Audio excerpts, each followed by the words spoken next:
Hello guys, welcome to another video What It Takes to Be a Monarch, DaL X Fate, by PixyTokisaki14. Chapter 6.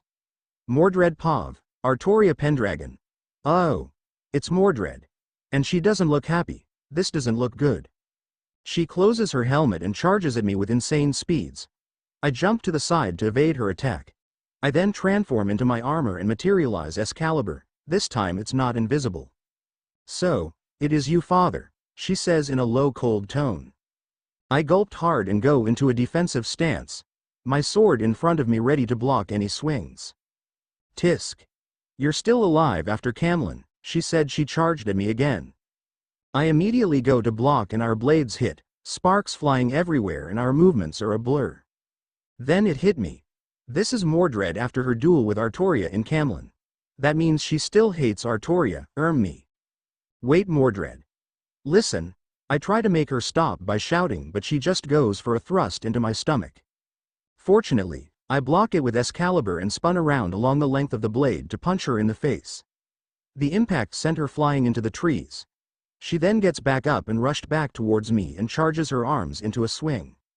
I block the swing with both my hands supporting the weight of her attack. I then counter by thrusting into her helmet.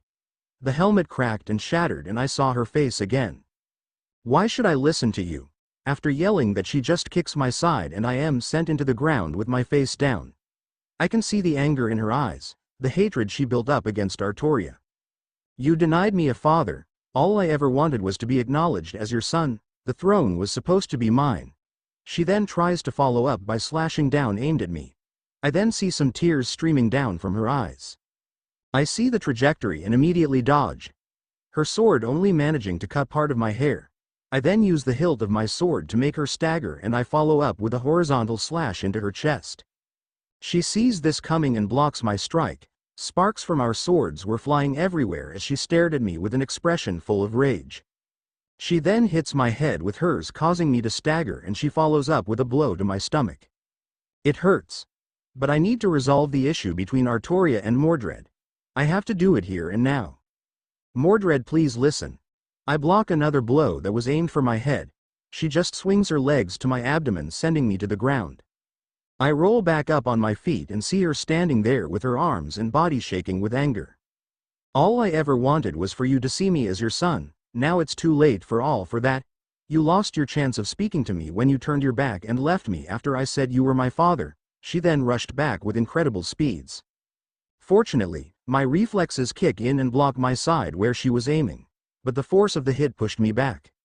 Still on my legs, she tries to follow up with swing to my neck, but I just ducked down under her sword and thrust my sword into her abdomen. Her armor cracks as the sword went through her stomach. She gritted her teeth in pain and punched me hard. I staggered as I pulled out Excalibur from her stomach. My face just contorted into a worried expression as Mordred just stares at me with eyes full of anger and regret. I can see droplets of tears falling from her head with her head down, looking on the ground. I try to reach out to her, but I get pushed back by red lightning surrounding her. Don't come any closer, she says, readying her noble phantasm. Oh. I jump back. I only know one way to counter her noble phantasm. I raise Excalibur above my head and feed mana into it. Like before, Excalibur glows a golden light as my surroundings also glowed a dim gold. Sheathed in the breath of the planet, a torrent of shining life. At the same time, Mordred looks at me with some tears coming down her cheeks. Clarent. Feel its wrath, Excalibur, blood Arthur. We both swing our noble phantasms down. The ground broke as golden and red light impacted the earth and left an enormous crater, comparable to a spacequake. The shockwave blew trees from their roots and was big enough to cause a hole in the clouds above. The weather was overcast as the light died down and the dust settles. When it did, I was standing in front of Mordred, who was on the ground with her armor cracked.